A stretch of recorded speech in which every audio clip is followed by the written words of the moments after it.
Why is it so hard to get the final three outs of a game? I think hitters lock in the best then. Um, it's the age-old question. I mean, you have guys who pitch the eighth inning and breeze through it. You put them in the ninth and they struggle. It takes a special guy to get those last three. So the reasoning, I think it's just the biggest three outs of the game. That's why they get paid the most. Right. You've kind of moved Chris Barraza into that position here lately, Right. and he did a really good job in the Pac-12 tournament. Had some struggles earlier in the season. What do you like about his approach to the ninth inning? Yeah, I mean, we sort of tried to mix and match it during conference with the type of hitters that were coming up. You know, Chris has obviously a really live fastball at the top of the zone. Trevor Long has a great sinker, good slider. So we were trying to match it, and it really wasn't working out. So we decided on Chris and let him go with it, and got some huge outs against Oregon State, to keep the game tied and gave us a chance to win, and pitched really well against Oregon also. So yeah, he's sort of grown into that position. But considering the struggles he'd had where he was on the losing end of a couple games, uh, what was his mental state like with those kind of losses? Yeah, he was beat up. I mean, we came back from Oregon State, and I can remember vividly, just telling him, just stay with it, stay with it. He was just so frustrated. I think especially the older players and pitchers, when they struggle a little bit, they see the end coming.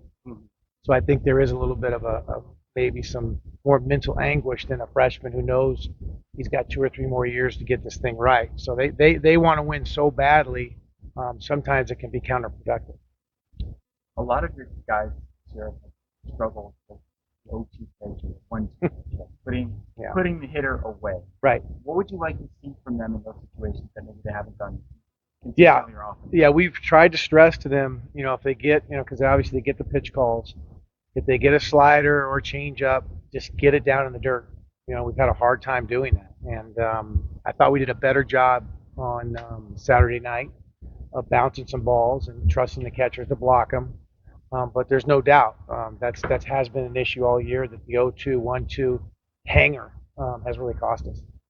You had to kind of jerry-rig the starting rotation during the actual tournament with it starting up earlier. Are you Right. back to the regular thing? Are you going with Cam on Friday? Yes. Okay. Yeah. Do you think how much would you attribute that performance against Oregon State to this short rest?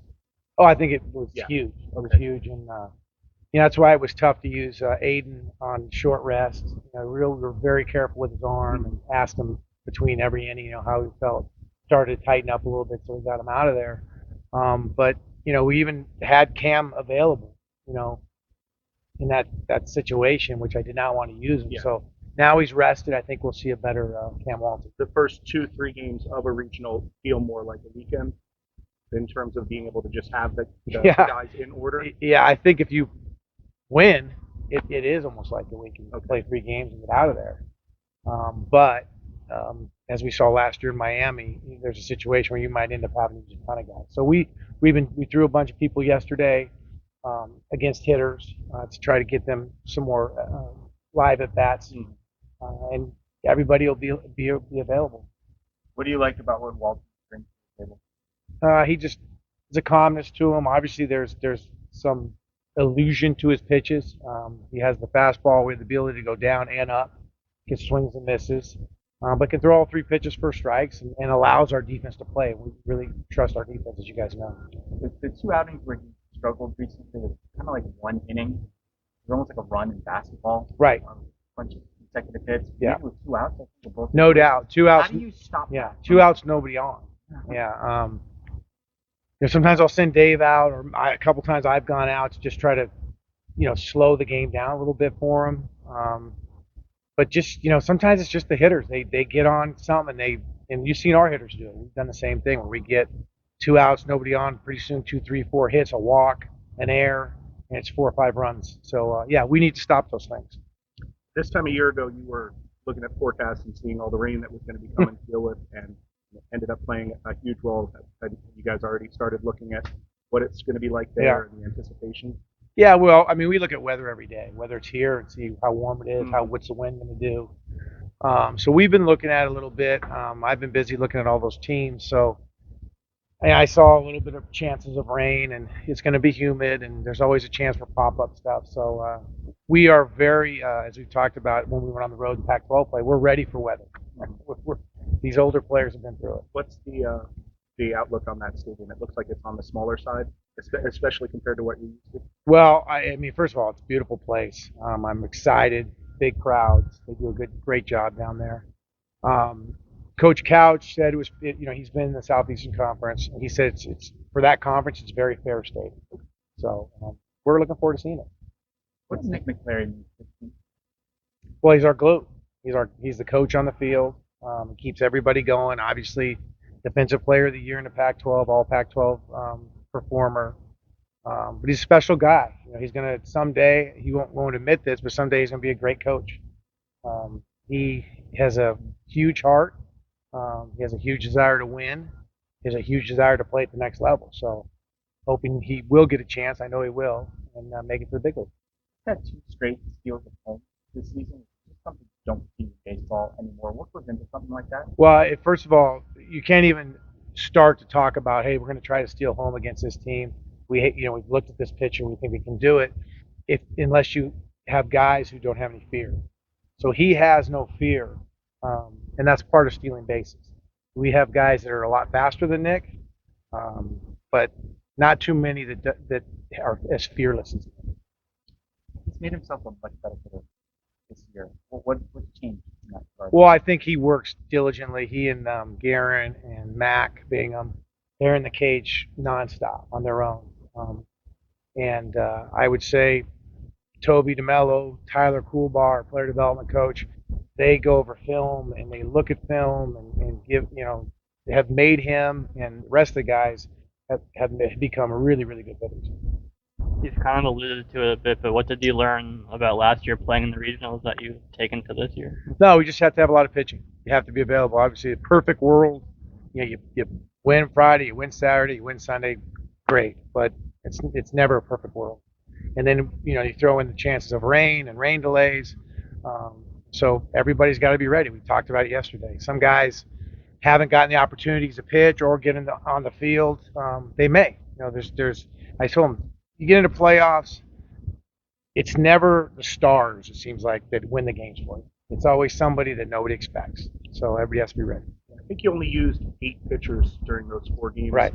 So there were guys that didn't get in, but you expected, I would assume, to be more involved. Yeah, I mean, they're going to have to be. It's double elimination now, and we're going to have to get some really quality innings out of guys that haven't pitched a whole lot lately.